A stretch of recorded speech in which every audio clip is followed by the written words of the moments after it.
Soups are a quick, easy meal to have in the winter and great to have in the freezer too.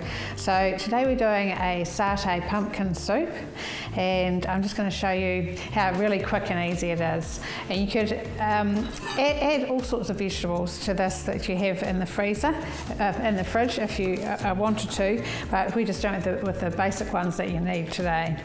So just to start with, you just need to fry off an onion. So just chopping that up in reasonably small pieces. It doesn't have to be too tiny, but just so that that is sliced through each piece there.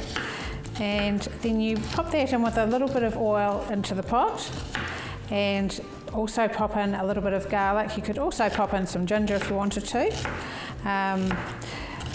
Both those flavours will go really nicely with this soup. So that's about the size for the onion. That just goes into a pot with the oil, like I say, and the garlic and ginger. Then if you just get your pumpkin, and what I usually do is cook it in the microwave just for a few minutes before I cut it up, because if you've been involved in cutting the skin off the pumpkin, you will know what I'm talking about, that it is so hard to get the skin off, and it's almost a bit of a dangerous job because you end up slicing your fingers doing it. So you can see how quick and easy this is, just seeing it, the pumpkin's a bit softer, and of course that helps. It's already partly cooked in the soup, so it doesn't take so long when you're cooking it. So just chop all that skin off, and I like to use a butternut pumpkin because I find that's really nice and sweet compared to other pumpkins. And then the seeds are easy to remove again in a similar way. You don't need to take every little piece of that different textured bit out of the middle because it all cooks really nicely in the soup as well.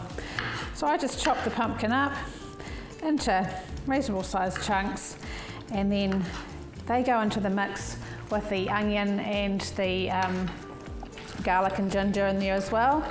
And then we add a couple of cups of stock, so 1 teaspoon of stock powder to a cup of water, boiling water, and then the satay side of this comes from a couple of tablespoons of peanut butter, and that gives it a really lovely flavour. Quite a simple thing to add for that extra flavour in there.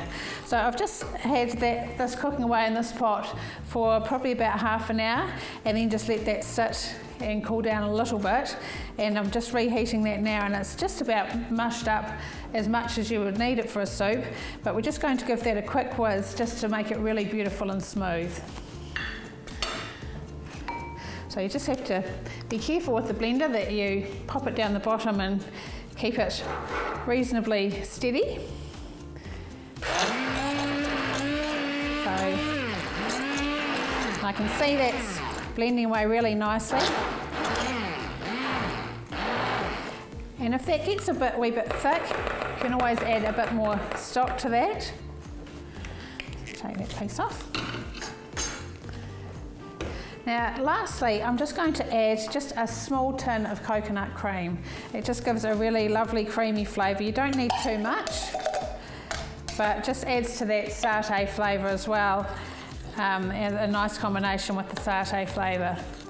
So just going to give that a gentle mix. You don't want to boil that coconut cream away too much because it doesn't keep its nice and creamy like that. It does tend to separate out a little bit. So just blend that in nicely, and that's going to a beautiful and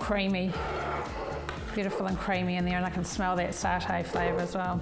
So I'm just going to dish that up into our soup bowl, and I'm going to serve that with some bread that I've put in the toasted sandwich maker to give it a lovely grilled look, and just put some pumpkin seeds on top of that.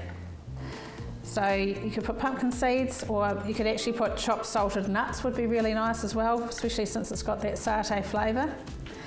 And I'm just going to serve that up, like I say, on the plate with the pumpkin seeds there.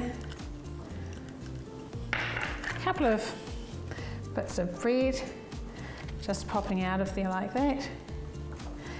And that's all ready to go. So a great way to get your vegetables in the winter. Really great thing to have in the freezer, and it's easy when the soup cools down. You can pop them into bags about this size and individual serves in the freezer, and then they're all ready to go for a quick lunch or even a school or work lunch as well.